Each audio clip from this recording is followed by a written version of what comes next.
Hello, it's time for Flashback, the weekly history quiz. Let's find out what's happened in history.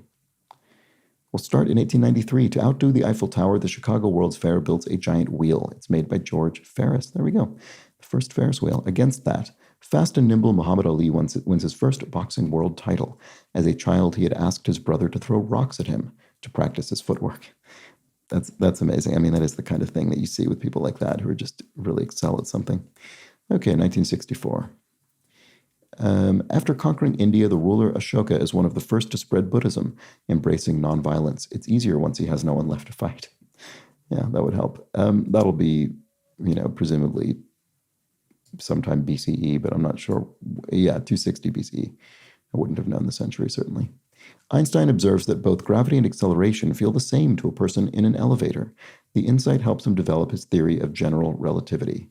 That is kind of insight I find absolutely just mind-boggling. Anyway, that'll be the early 20th century. Yes, 1915. John Steinbeck's partial draft of Mice and Men is eaten by his dog. Unhappy with his writing, Steinbeck notes the dog might have a point. It's an incredible thing that would be very difficult to happen these days with computers. All right, so that'll be in between. That'll be sometime in between 1915 and 1964, maybe the 30s. Yes, 1936. Okay, the British public is relieved by the Munich Agreement, which gives part of Czechoslovakia to Germany to avert war. No one consults the Czechoslovakians, an unfortunately recognizable situation here. So, oh boy, is that before or after 1936? I don't want to get this wrong.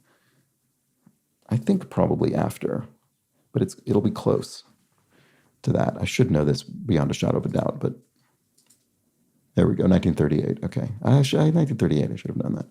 The real-life Macbeth becomes one of the early kings of Scotland. With no cities, he uses chieftains to rule the land, from Birnam Wood to Dunsinane, which, of course, is an important element of the play Macbeth, when Birnam Wood comes to Dunsinane. Okay, well, that'll be, I mean, we've got quite a wide breadth in here. When do I think this would be? Early kings of Scotland.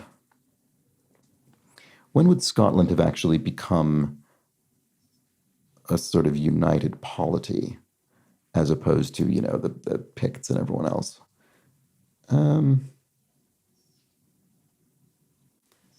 I don't know. When would that have been? 1200s. I wasn't too far off. 1040. Okay, wasn't too dramatically wrong there. Robert Record, who managed money for King Edward VI, invents the equal sign. What? The two lines are the same length, so nothing could be more equal. That is an amazing fact. I love that. I mean, it'll be somewhere in here. That's amazing. I'm really astonished by that.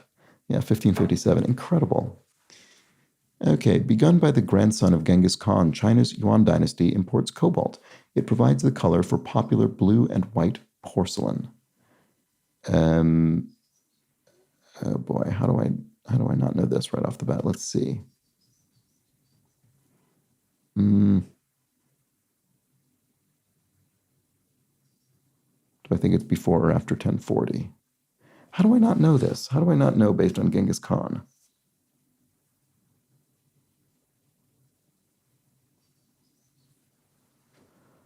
Oh, I'm going to get this wrong, I bet.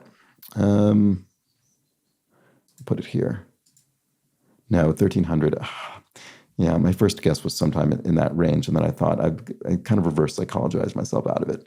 That was terrible. Okay, that's embarrassing. Anyway, there we go. Well, I was in good company. There we go. More than a third of people ended up in a similar score range to mine. Let's look at what tripped people up. So 10% of people misplaced. Really? 10% of people misplaced when India would have been conquered and then starting to spread Buddhism. I wonder what was on the board when that was there. I wouldn't have thought there were very many choices at all. Anyway, here we have about a third of people nearly misplaced Macbeth. More than half of, so I was in good company here, more than half of people misplaced the Yuan dynasty importing cobalt. Just about everybody got the invention of the equal sign correct. I love that fact. It's my favorite one this week, I think. Nearly a tenth of people misplaced Einstein, but most people got it. A similar proportion misplaced John Steinbeck. Nearly half of people misplaced Czechoslovakia and the Munich Agreement. I'd probably put it just on the other side of 1938, I would bet. And then, of course, basically everybody correctly placed Muhammad Ali. All right, well, there we go. An interesting week in history. These are always interesting, I think. I'm frustrated at my mistake, but there we go. That was the Flashback. Back next week with more of this. Bye for now.